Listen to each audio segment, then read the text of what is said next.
O vasto arsenal de imagens depreciativas da África, que foram coletadas para defender o tráfico de escravos e mais tarde a colonização, deu ao mundo uma tradição literária que agora felizmente está extinta. Mas deu também uma maneira particular de olhar, ou melhor, de não olhar, a África e os africanos, que infelizmente perdura até os dias de hoje.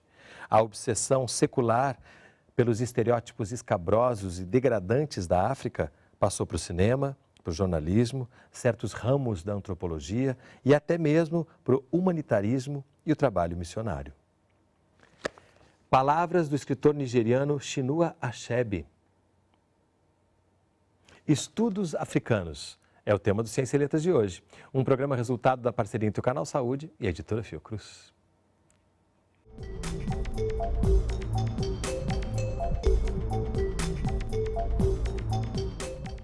Conversam comigo no estúdio do Canal Saúde Catiúcia Ribeiro, doutoranda em Filosofia Africana, e Azan Jeri, doutora em Literaturas Africanas.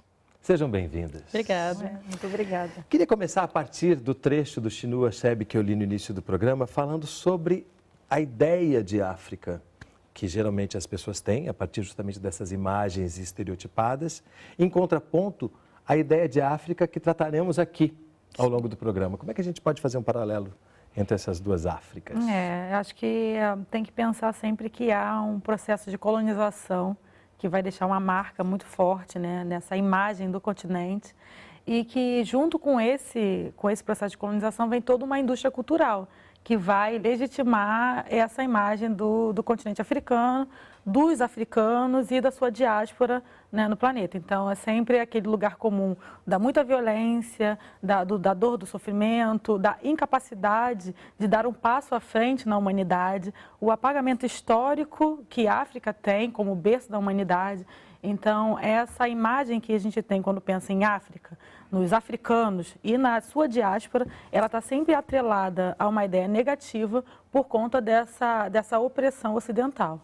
E é importante a gente pensar que esse processo de negação desse corpo, desse ser africano, é produzido pelos sistemas de percepção racional, né? Uma vez que o Ocidente define sujeitos racionais e desloca o africano desse lugar de racionalidade. E aí o que sobra para esse sujeito? O lugar de animalidade, o lugar de animal.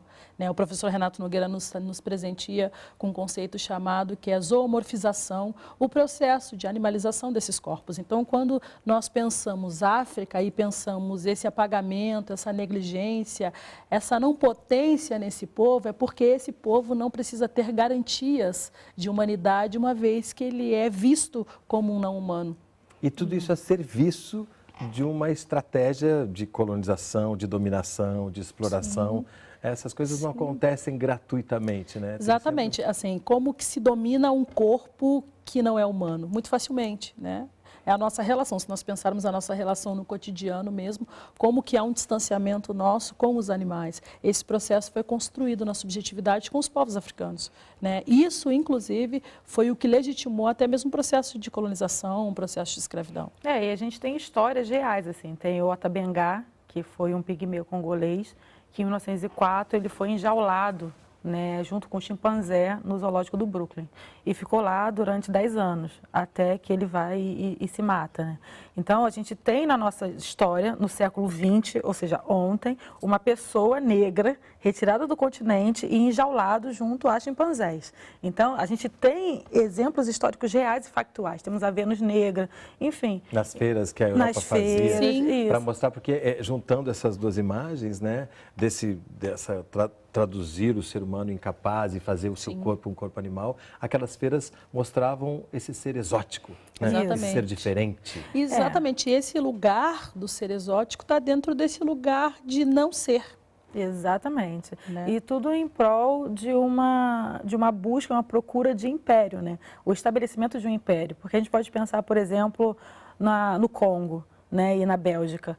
O Leopoldo II, ele é o maior genocida da história, né? Ele vai explorar a borracha, as riquezas do Congo, mas ele vai chegar a um ponto, no final do século XIX, instituir uma cota de exploração de borracha para todos os congoleses com mais de 10 anos de idade, e se você não atingisse essa cota, você deveria escolher aonde é que eles decepariam o seu braço, se ia ser manga longa ou meia manga. Então, a gente está falando de um rei, né?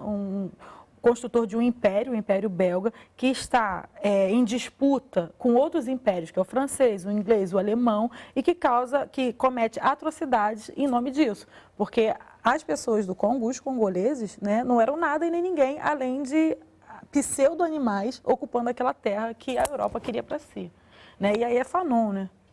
E aí é Fanon. E é interessante trazer Frantz Fanon agora, né, já começando esses filósofos, esses estudiosos da África e da diáspora, que vão reverter esse Exatamente, olhar. Né? Exatamente. A filosofia clássica, dita ocidental, ela tem uma participação direta, né, na construção desse processo de animalização desse sujeito. Né?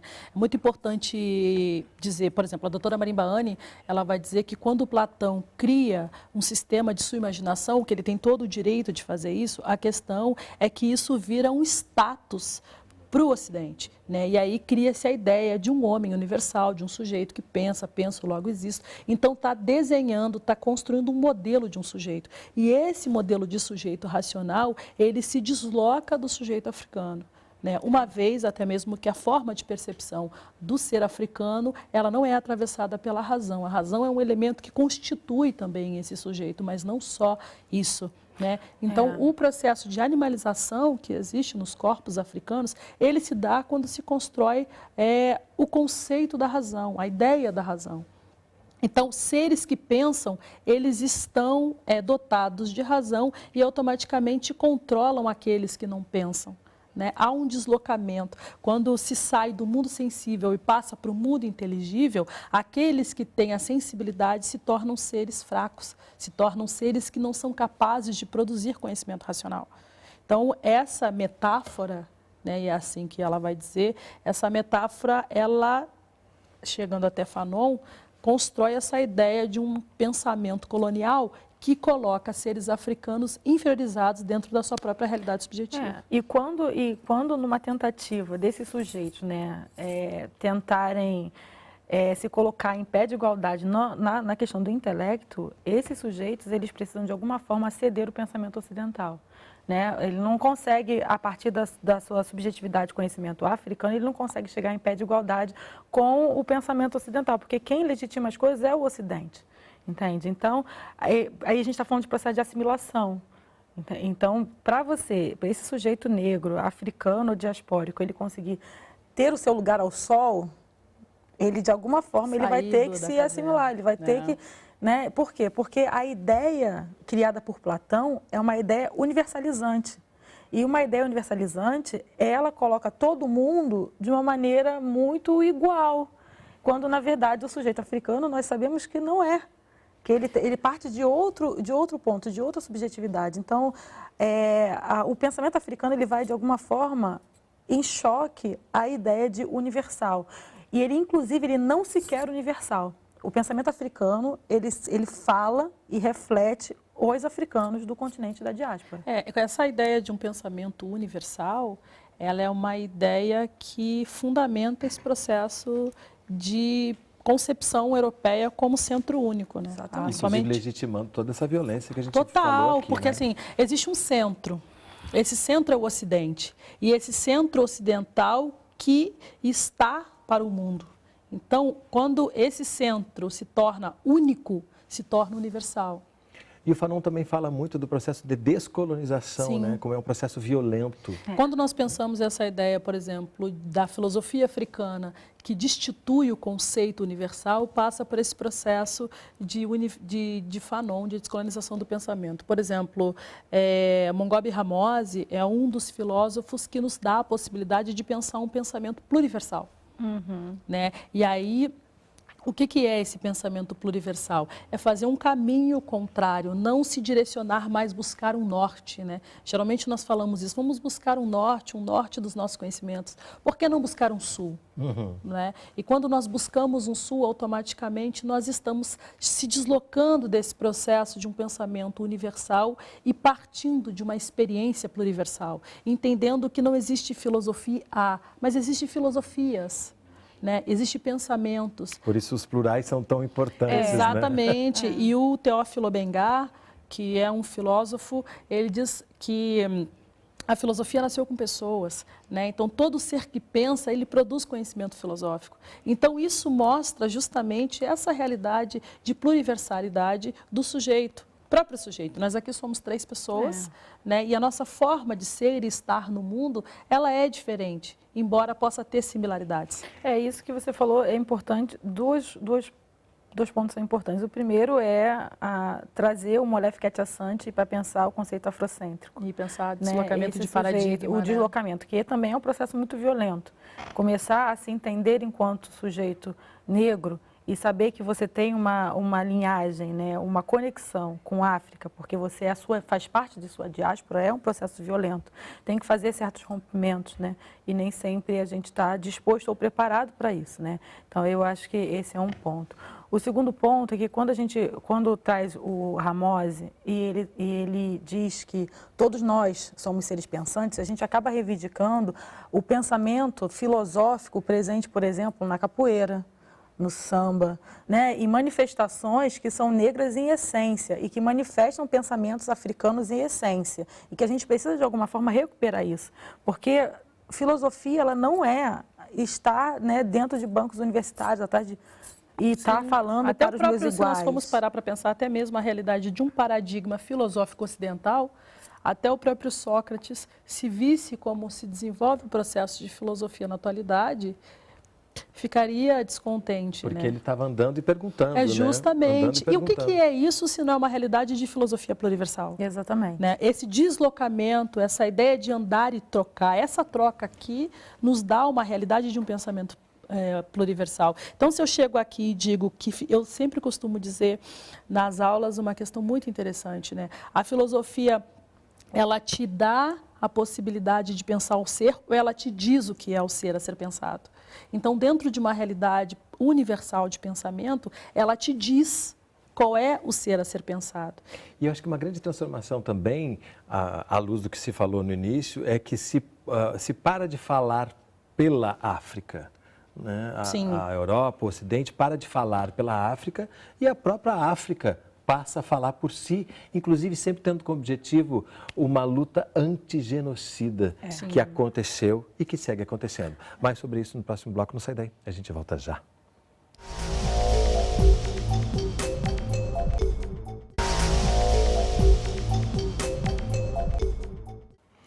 Ciência e Letras está de volta, conversando sobre estudos africanos. Comigo, no estúdio do Canal Saúde, Catiúcia Ribeiro e Asa Angeri.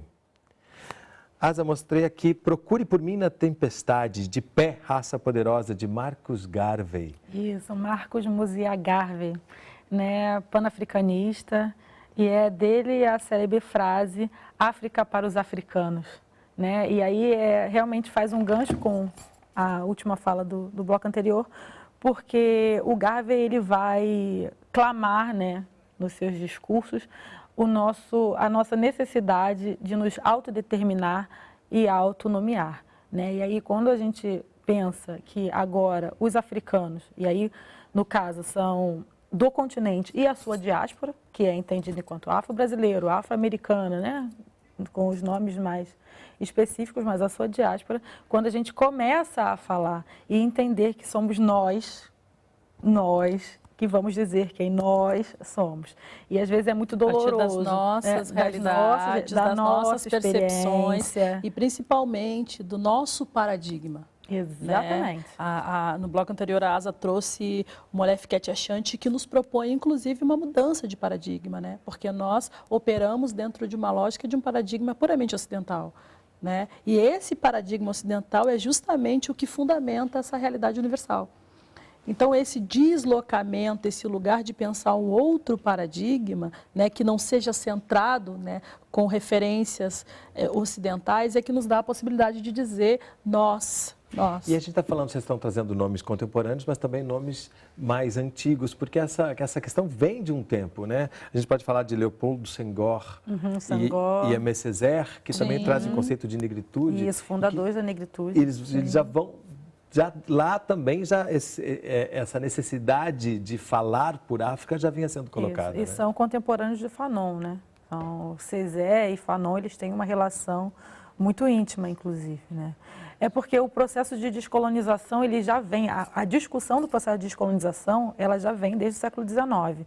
O Marcus Garvey, ele vai ser, assim, bem incisivo para pensar a descolonização do continente africano, quando ele vai criar a UNIA e mostrar para os negros africanos, né, e diaspóricos do planeta inteiro que nós temos possibilidade de nos organizarmos, né, e a partir de Garvey, do pensamento garveyista, né, um pouco mais à frente, surge e legitima-se o panafricanismo, e a gente sabe que Nkrumah, né, Thomas Sankara, Samora Machel, Amilcar Cabral, enfim, uma série de líderes revolucionários africanos que vão conseguir a independência, né, das suas metrópoles, eles são panafricanistas, né? Mesmo que eles tenham alguma base socialista, né, porque a gente está pensando no mundo que está isso, né? Você tinha que escolher qual lado, né, que você estava. Então, apesar dessa presença forte, principalmente do socialismo, eles têm uma base panafricana, que significa o quê? Que todo africano do continente e toda a sua diáspora, né? Porque a diáspora africana ela é constituída a partir de um processo genocida, um processo de sequestro. Sequestraram os nossos ancestrais, colocaram no navio e nos trouxe para cá. Então, esse fenômeno é único da raça negra. É o que a gente chama de Maafa, né? O que é o grande holocausto negro. Que a própria a doutora Bahane que vai nos conceituar, né? Dizer que, na verdade, é essa experiência de negligência de si mesmo. Exatamente. Né? E o corte dos laços com o continente, né? Que é, inclusive, uma arma que até mesmo a branquitude, né? O poder acaba utilizando contra a gente negro quando a gente quer, de alguma forma, nos reconectar. Sim. Que aí sempre entra aquela história de que na África você não seria considerada africana. Só que enquanto uma mulher diaspórica, afro-brasileira, eu me autodetermino e me autonomeio. Então, se eu digo que eu sou africana eu sou. Entende? Sim, inclusive num determinado momento eu li uns textos que diz que quem define não é o definidor. Exatamente. Né? Quem define é o definido. Exatamente. E isso muda tudo, né? Porque você é também esse processo do ter a própria voz. Sim, né? exatamente. Não deixar ninguém falar por mim, né? Exatamente. E assim, esse é o grande movimento que os pensadores da atualidade, os pensadores pretos que estão nas universidades, e é muito importante dizer que os que não estão na universidade também, né? Porque senão nós direcionamos esse diálogo pura e simplesmente por um diálogo extremamente acadêmico, né? E se a gente pegar experiências e realidades, por exemplo, o próprio candomblé, né? O meu babalorixá tem todo um diálogo de pertencimento e de reorganização de um espaço africano, de uma realidade africana que também está dentro desse processo e a sabedoria, especialmente das mulheres negras, construiu esse país. Exatamente. Né? Que é uma coisa que raramente é dado esse valor, esse crédito. Exatamente. Né? E é importante a gente dizer também que esse espaço que essas mulheres negras constroem esse país é um espaço que é dado a elas por conta de um processo estratégico e que os homens pretos não puderam construir esse país porque eles já estavam dentro dessa linha de genocídio, dessa linha de morte, que foi o que você falou, né, no bloco anterior. Assim. Então, as mulheres negras, que são aquelas, né, que são potência do seu povo, que sempre fizeram a movimentação de garantia do seu povo, que sustentaram e sustentam, mas não é... E aí, pensando dentro de uma realidade panafricanista, pensando dentro de uma realidade do próprio Garvey, né? As mulheres, como elas gestam potência, automaticamente elas gestam o povo. Então, os homens também estão nesse processo junto com elas. Tem um outro pensador importante, que é o Sheikh Anta Diop. O próprio. Nunca sei se eu pronuncio certo as palavras, qualquer coisa vocês me corrijam, Diop. por favor. Diop. Que fala também que, de uma certa forma, ainda há europeus que querem falar pelos africanos, né? Ele fala contra o africanismo racista. Isso nós assim, é uma realidade que nos atravessa a todo momento, né? o processo de silenciamento das nossas falas, o processo de silenciamento dos nossos corpos. O epistemicídio, O epistemicídio, que a Sueli justamente, conceitua. a Sueli Carneiro traz isso. O que é o epistemicídio? O epistemicídio, ele é a morte, o apagamento, não só das epistemes, mas também do sujeito. E aí, quando se mata esse sujeito, se mata essas epistemes, alguém precisa definir o lugar, né, desse diálogo, e aí é quando aparece a figura dos ocidentais, que o Diop muito critica. Isso é uma realidade que nos atravessa na atualidade, né? E ele critica desmontando frase a frase, né? Sim. Mostrando... O Diop era fantástico. E para entender que quando nós estamos debruçados dentro, por exemplo, eu estou debruçada a estudar filosofia africana e o Diop fala isso. Você não tem que estudar isso só por uma questão investigativa para fazer bem para si, mas você está estudando isso porque isso é um processo de movimentação, de mudança, de uma realidade, de um todo, de um povo, de um paradigma. Isso é muito importante. Então, por isso que se advoga que isso seja feita pelas pessoas pretas. Eu acho importante a gente entender o que a gente chama de povo, né? Porque a gente está falando de uma questão que é racial e raça no sentido sociopolítico, né? Porque biologicamente, né, obviamente, somos todos da mesma raça humana. Mas, e, inclusive, esse é algo que vive, né, utilizando para Então, nos somos todos silenciar. humanos, né? Mas isso é biologicamente, né? Isso, biologicamente, mas socialmente nós estamos discutindo de raça, ele isso. foi criado justamente socialmente para sociopolítico, é um criar conceito toda sociopolítico. essa violência que a gente falou Sim. aqui. Então, quando a gente fala de povo, a gente está falando dos africanos, tá? Pessoas negras que se reconhecem enquanto negras, né, que entendem esse processo, nascidas no continente africano ou na sua diáspora, né, sem, de forma alguma, negar o atravessamento geográfico que a gente está inserido. Então, quando eu falo que eu sou uma mulher africana, é óbvio que eu sou uma mulher africana falando de um espaço chamado Brasil. E, em momento algum, eu vou negar a minha brasilidade, né? Porque o meu conhecimento de mundo, ele é constituído por isso aqui. E ter essa lucidez é o entendimento que a gente vai necessário para a gente conseguir ter efetivamente uma ideia de panafricanismo. Porque a gente não quer ser africano do continente. Eu quero ser africana enquanto uma mulher nascida e criada na diáspora brasileira. O que acontece com outros povos, né? O que acontece com os judeus, o que acontece com a comunidade do Japão que aqui está. Os italianos, né? Eu sou do Rio Grande do Sul, que é extremamente uma colônia italiana. Você vai lá, você vê símbolos, você vê códigos que estão presentes dentro daquela realidade, né? Se você for numa festa no interior, você vai ver, por exemplo, pessoas experienciando e vivenciando as suas realidades. Sim. Né? E durante muito tempo, inclusive, tinham lugares que mantinham a língua italiana como a língua do lugar, né? O alemão também, né? Exatamente. Nos tempos de guerra que isso foi começando a mudar, Quando se reivindica essa realidade, quando se reivindica isso, em 2010 eu tive a oportunidade de estar com um dos professores panafricanistas, que é o Ignobius, e ele passou 10 dias conosco e ele fecha o curso dele dizendo assim, vamos pensar em um gato, uma gata que está em processo de gestação, ela está deitada no seu berço e aí ela sente as contrações e ela quer ir para um outro local para ter mais conforto, enfim, para ter os seus filhotes. E ela entra num forno e ali ela dá à luz. O que vai nascer? Um bolo? Um assado? Não, vai nascer gatos. Então, significa que o processo de deslocamento não desfaz esse percurso. Então, quando nós estamos falando de uma realidade do epistemicídio, por exemplo, há uma necessidade de um apagamento ontológico do que nós somos. Exatamente. E eu acho interessante que ao longo do programa a gente foi falando uma série de nomes, que inclusive as pessoas que têm curiosidade podem se aprofundar. Nem todos, infelizmente, estão traduzidos em português, né? Mas muitos estão, né? Tem Achille Mbembe, Achille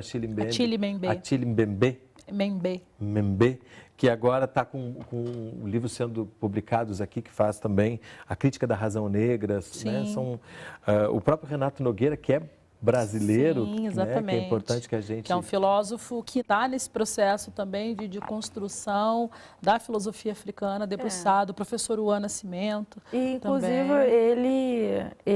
o Renato Nogueira traz para a gente algo que é muito importante, que é a ideia de afroperspectiva. Né, que é uma ideia que parte do paradigma afrocêntrico, né? Então, o sujeito africano, negro, diaspórico na diáspora, para pensar os fenômenos que atravessa, mas que entende que nós, no caso, estamos falando de uma diáspora brasileira. Então, o que a gente consegue é uma afroperspectiva. Uma perspectiva né? afrocêntrica dentro da nossa dessa realidade, dentro da nossa realidade. experiência, que é isso que a gente está pensando. Quando nós pensamos filosofia africana, por exemplo, quando nós pensamos um filósofo, um pensador que é mético, como que nós vamos fazer com que essa experiência seja apresentada numa realidade diaspórica, né? Uma vez que é o que nós somos, né? Sujeitos diaspóricos. E tendo sempre em mente que o foco é uma luta antigenocida. Isso é muito importante. Não podemos de forma alguma perder esse foco. Quando nós pensamos no genocídio, e aí eu queria muito bem que quando a gente volta na ideia de uma não humanização, de um corpo que não é humanizado e um corpo que passa por um processo, né, de animalização, ele se torna um corpo objetificado. Essa é a metáfora. Então, esse corpo objetificado entra numa realidade de mundo como um corpo facilmente matável. Então, esse corpo que não tem o seu direito de humanidade garantida é um povo que está atravessado pela lógica do genocídio. É por isso que não há sensibilidade quando esse corpo cai, porque ele não está no mesmo lugar de humanidade de outros corpos. Bom, eu quero agradecer muito, vou pedir que vocês fiquem, porque faremos um outro programa falando também da importância da mulher nessa história toda, né, do conceito muito importante chamado mulherismo africana. Mas quero agradecer muitíssimo, parabéns pelas trajetórias. E obrigado pela presença nesse programa. Nós que agradecemos. O programa Ciência e Letras é resultado de uma parceria entre o Canal Saúde e a Editora Fiocruz. Se você quiser entrar em contato conosco, mandar sua crítica ou sugestão de leitura, nosso endereço eletrônico é canal.fiocruz.br. Ou então, acesse a nossa página no Facebook. A gente se vê no próximo programa. Até lá! Para entrar em contato com a Editora Fiocruz, acesse www.fiocruz.br/editora ou ligue para 21 3882 9007.